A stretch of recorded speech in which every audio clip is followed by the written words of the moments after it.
जरा जोरदार ताली हो जाए। अरे फिक्री की रुखना चुना ऐसे धीरे धीरे मगना में लाल में चल चिड़िया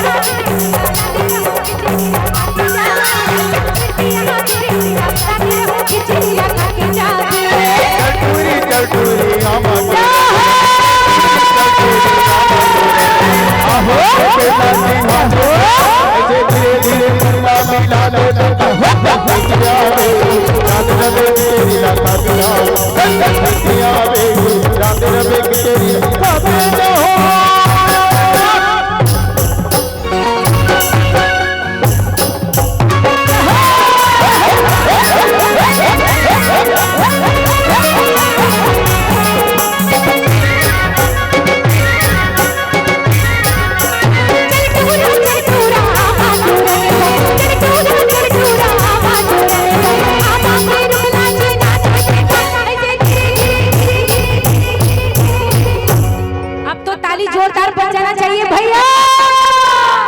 अरे आमा पे रुखला जी ऐसे धीरे धीरे मगना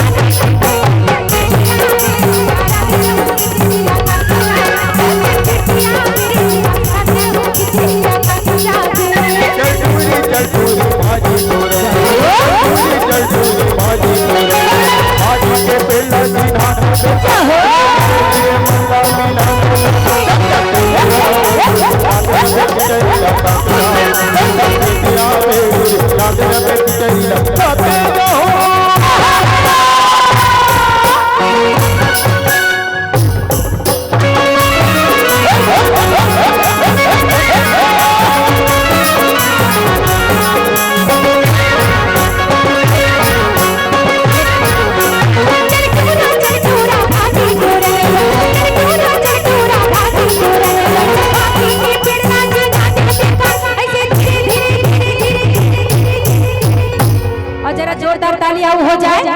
अरे भाजी के रुखला जी ना ऐसे धीरे धीरे मगना में लाल